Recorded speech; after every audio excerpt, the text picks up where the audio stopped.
নমস্কাৰ লগতে happy Sunday বুলি এটা স্পেশাল ৰেচিপি লৈ আহিছোঁ। আপোনালোকে প্ৰথম পৰা শেষলৈকে চাব, চাই যদি ভাল পায় লাইক কমেণ্ট কৰিবলৈ নাপাহৰিব।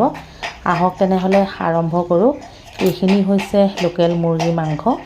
প্ৰথমে হালধি আৰু নিমখ দি অকণমান মাখি নহাকৈ ৰাখিছোঁ। এয়া পিঁয়াজ, আদা, নহৰু। তেল গৰম হোৱাৰ লগে লগে দি দিলোঁ পিঁয়াজ অলপ বেছিকৈ দিছোঁ, যিহেতু লোকেল মুৰ্গীত অকণমান পিঁয়াজ বেছিকৈ দিলে ভাল লাগে। অলপমান সময়হে ভাজিছোঁ, বেছি সময় নাই ভজা। মাংসখিনি যোগ কৰি দিলোঁ। হালধি আৰু নিমখ সানি থৈ দিছিলোঁ বহুত সময়। যে কি নহওক, হেপী সানডে স্পেচিয়েল ৰেচিপি দেই, আমাৰ বাবে। আপোনালোকৰ বাবে কি নাজানো। এতিয়া আদা নহৰু যোগ কৰি দিলোঁ।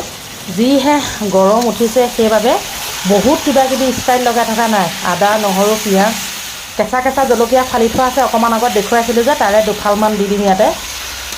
অকণমান দিলোঁৱেই, চাই লওঁ কিমান জ্বলা হয়। বৰ বিশেষ জ্বলা নিদিওঁ যিহেতু খুব গৰম পৰিছে। এতিয়া লাহেকৈ এটা বস্তু যোগ কৰিম। এয়া চাব দেই, ভাত কেৰেলা মুৰ্গী মাংস লগত আপোনালোকে খাই নাখায় নাজানো। মই যিহেতু আলু মিশ্ৰণ কৰা নাই আজি, আমাৰ ঘৰত কোনোবাই আলু নাখায়, কোনোবাই খায়, এনেকুৱা। সেয়েহে ভাত কেৰেলা মিশ্ৰণ কৰি দিছোঁ। ভাত কেৰেলা মুৰ্গী মাংস ধৰক, এইটো কোনো জোল টাইপত বনোৱা নাই আৰু। এয়া দেখিছে নহয়, জলকীয়া কেইফালমান দি দিলোঁ। শেষত আৰু এটা বস্তু দিব লাগিব, অকণ দেখুৱাইছোঁ, গোটেইখিনি কেমেৰাত আবদ্ধ কৰি দেখুওৱা নাই আৰু।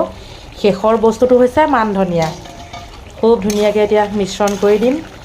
1-2 মিনিটমান ৰাখিম আৰু, বেছি দেৰি ৰাখিব নালাগে। কেনেকুৱা লাগিলে এই সানডে বুলি বনোৱা স্পেচিয়েল ৰেচিপিটো জনাব। আজিলৈ আহিছোঁ, ভাল পালে লাইক কমেণ্ট কৰিব দেই।